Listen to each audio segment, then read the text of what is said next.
Bora lá, galera, vamos falar aqui sobre trabalho e energia, tá? Assunto novo. Só mudar aqui a caneta, só um segundo.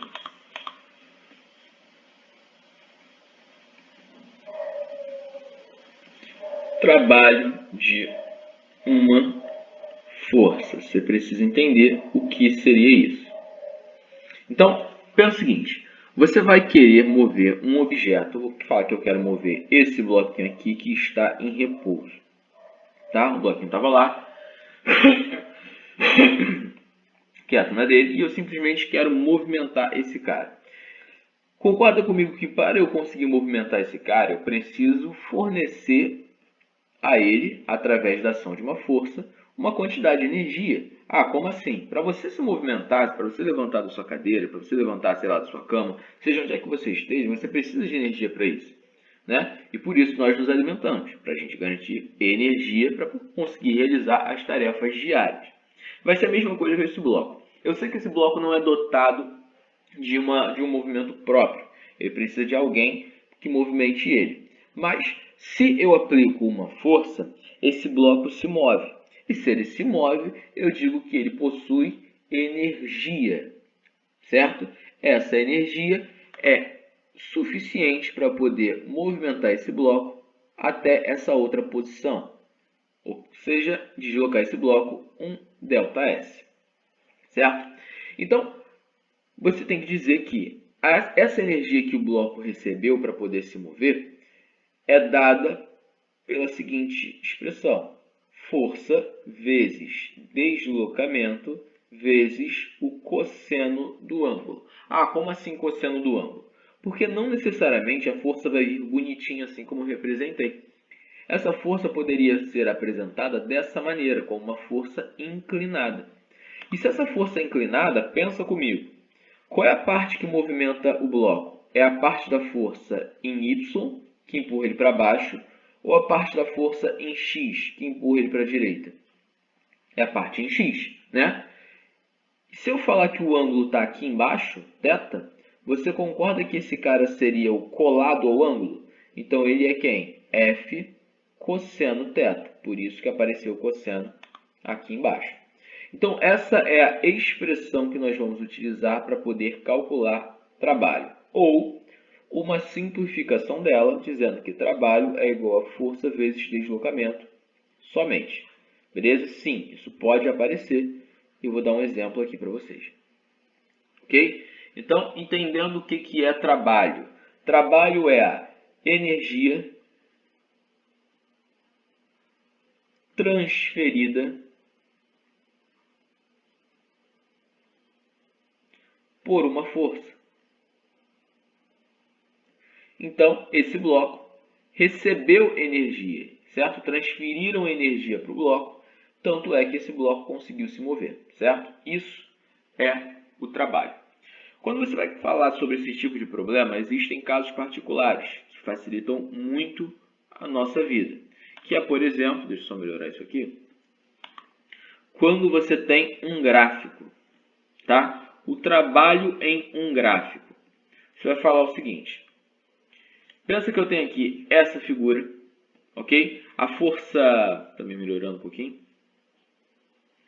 A força aumenta e depois se mantém constante. Pô, como assim, Gabriel? Não entendi nada. Seguinte, esse gráfico aqui onde você vai analisar o trabalho do corpo, precisa ser, toma cuidado, ó, precisa, se não for, você não vai usar esse método.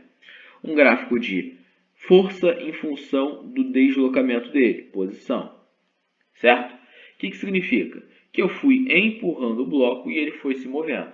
Mas enquanto eu fui empurrando, nesse caso, eu aumentei a minha força, tá?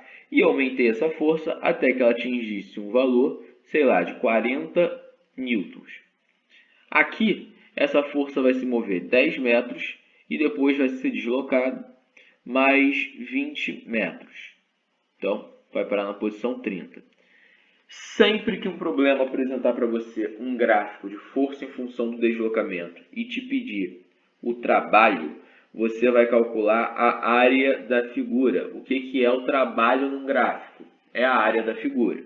Que figura é essa? Ah, essa figura aí é um trapézio. Então, quem é o trabalho? A área do trapézio. Não esquece, trabalho é a área. Ficaria então como? Área do trapézio, base maior, 30, mais base menor, 20, vezes a altura, 40, dividido por 2. Então, o trabalho vai ser 50 vezes 20. Então, esse trabalho vai ser 1000 joules. Beleza?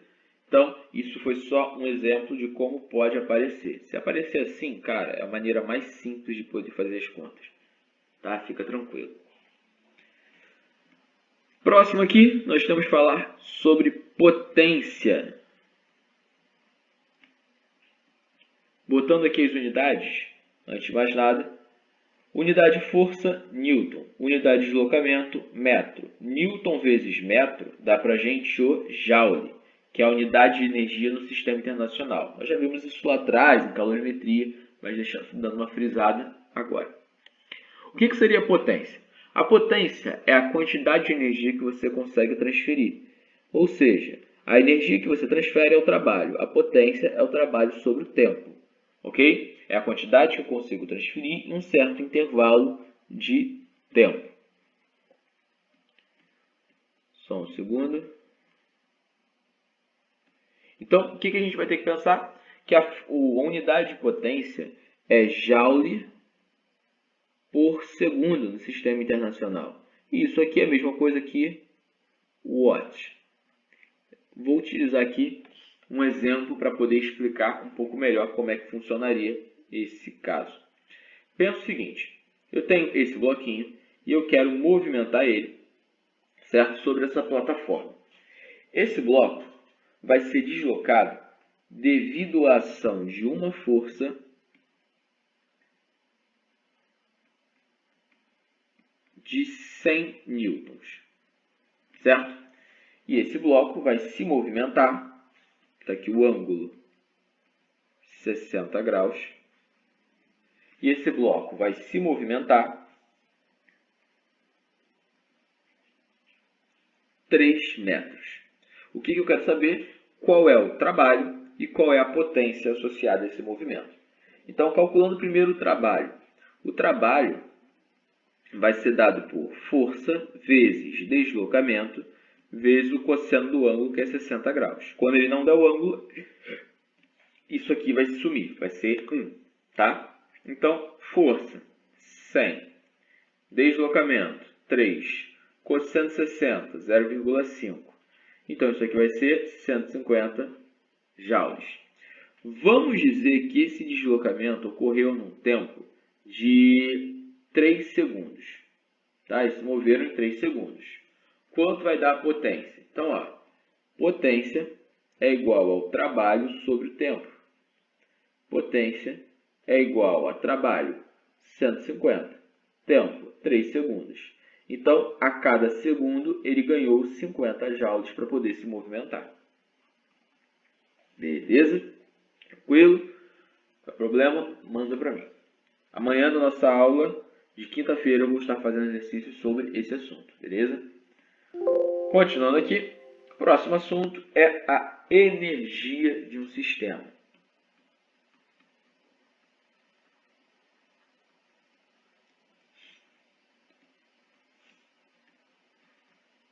O que seria a tal energia? Entende esse cara como sendo uma capacidade de realizar trabalho. Como assim? Cara, trabalho é uma ação, como eu já falei. Quando você levanta da sua cama, quando você se desloca, você está usando energia para poder fazer isso. Ou seja, você realiza trabalho.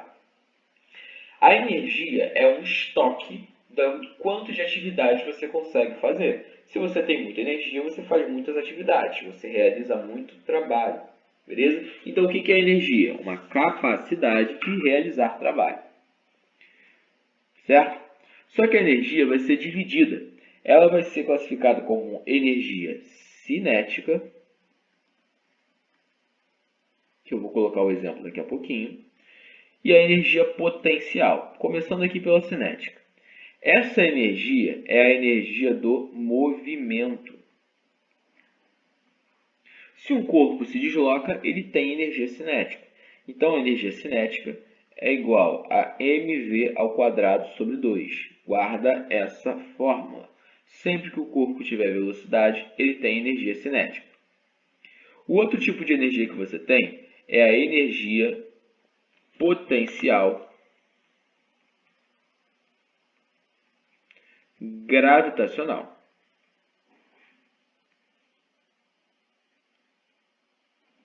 Chamar de EPG. O que é energia potencial gravitacional? É uma energia associada à altura. Beleza? É a energia da altura. Energia potencial gravitacional vai ser calculada por mgh.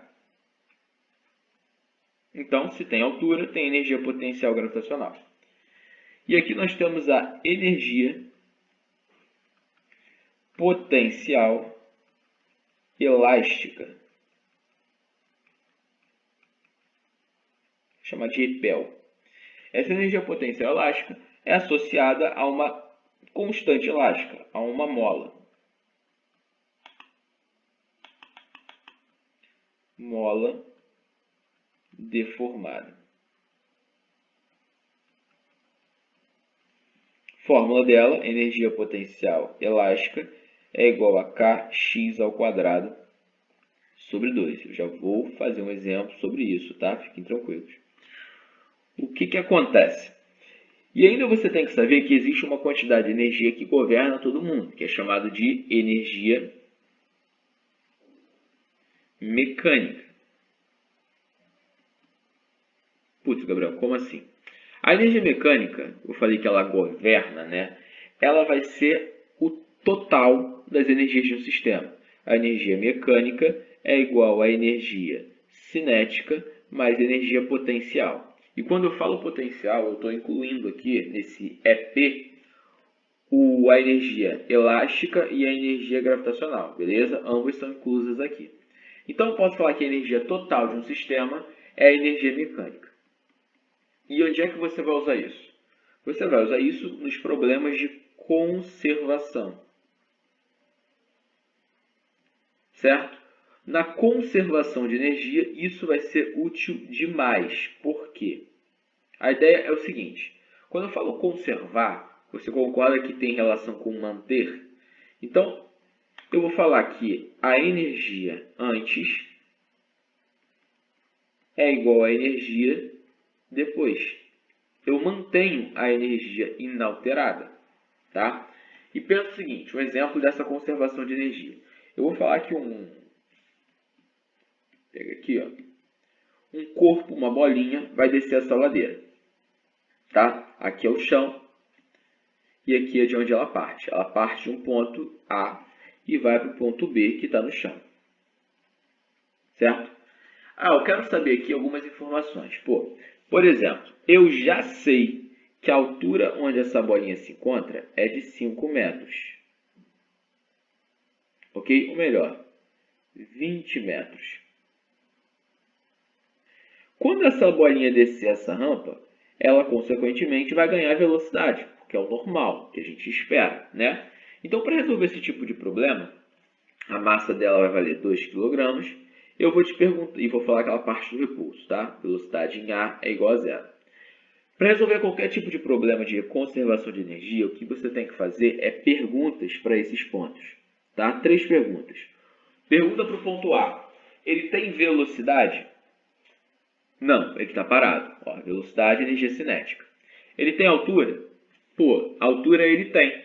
Ele tem, então, energia gravitacional. Então, a energia do ponto A é igual a mgh. Esse ponto tem mola? Ele não tem mola. Então ele não tem energia gravitacional elástica. Se ele tivesse, era simplesmente eu somar aqui, ó, kx ao quadrado sobre 2. Ou mv ao quadrado sobre 2. É simplesmente somar a energia. Então eu vi que no ponto A eu só tenho energia de altura. Então eu vou analisar o ponto B. O ponto B, ele já não chegou no chão? Então ele tem altura? Não, em B ele não tem mais altura, porque ele já está no chão. Agora, ele tem velocidade? Se ele caiu, ele ganhou velocidade na descida. Então, sim, ele tem velocidade nesse ponto. A velocidade B existe. Significa que ele tem energia cinética. Tem mola? Não. Então, lá em cima ele tem energia gravitacional. Aqui embaixo ele tem energia cinética. O que aconteceu? A energia gravitacional virou energia cinética durante o movimento. É isso que a conservação fala. E para calcular essas coisas, você simplesmente vai igualar as duas quantidades.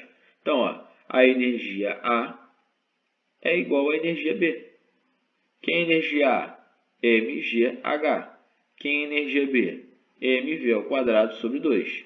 Massa do corpo, 2. Gravidade, 10. Altura, 20. Massa do corpo, 2 sobre 2, v ao quadrado. Morreu. Então, posso falar que v ao quadrado é igual a, isso aqui vai dar 400. Significa dizer que a velocidade desse cara vai ser raiz de 400, que dá pra gente 20 metros por segundo. A velocidade sempre vai ser assim, igual à altura? Não, isso aqui foi um caso particular, beleza? Mas o raciocínio é esse. Eu igualo a energia de um ponto com a energia de outro ponto. Vou estar resolvendo exercícios sobre isso amanhã. Valeu? Forte abraço a vocês. Beijo no coração. Tchau, tchau.